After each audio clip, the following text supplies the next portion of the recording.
Hello friends, তো আমরা অনেকে ভিডিও বানাই কিন্তু ভিডিওর যে নয়েজটা আছে এটা আমরা ডিলিট করতে পারি না ভয়েস, যার কারণে ভয়েসটা খুব বেশি একটা সুন্দর আসে না। তো যারা এ ধরনের নয়েজ রিমুভ করতে পারছেন না, আজকের ভিডিওটা শুধুমাত্র তাদের জন্য। তা চলুন কথা না বাড়িয়ে শুরু করা যাক। বছর বদলানোর আগে বদলেছি আমি। ফ্রেন্ডস, আমার এই ভিডিওটায় দেখেন যে অনেক ধরনের নয়েজ রয়েছে, পাখির আওয়াজ টাওয়াজ, অনেক ধরনের সাউন্ড রয়েছে। তো আজকের এই সাউন্ডটা আপনাদের কিভাবে রিমুভ করবেন সেটাই দেখাবো। তো প্রথমে আমরা আমাদের মোবাইলের প্লে স্টোরে চলে যাব। এখানে নিচে দেখবেন যে একটা সার্চ অপশন রয়েছে, আমরা এখানে সার্চে গিয়ে প্রথমে লিখব ডি নয়েজ বলে। দেখেন যে একটা অ্যাপ চলে আসছে, এই অ্যাপসটা অলরেডি আমার ডাউনলোড করা আছে। তো যাদের ডাউনলোড করা নেই অ্যাপসটা তারা আগে ডাউনলোড করে নেবেন।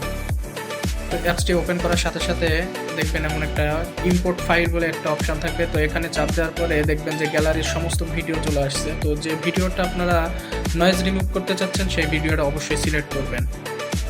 ভিডিওটা অটোমেটিক নয়েজ রিমুভ নিয়ে নেবে। তো নয়েজ রিমুভ শেষ হয়ে গেলে আমরা ভলিউমটা বাড়িয়ে দিয়ে নিচে দেখবেন যে সেভ অপশন আছে, আমরা সেভ করে দেব। সেভ হয়ে গেলে ভিডিওটা আমাদের গ্যালারিতে চলে যাবে। বছর বদলানোর আগে বদলেছি আমি। রাতের থেকে দিনকে ভয় পাই বেশি, কারণ এই দিনের আলোতেই মানুষ বদলাতে বেশি।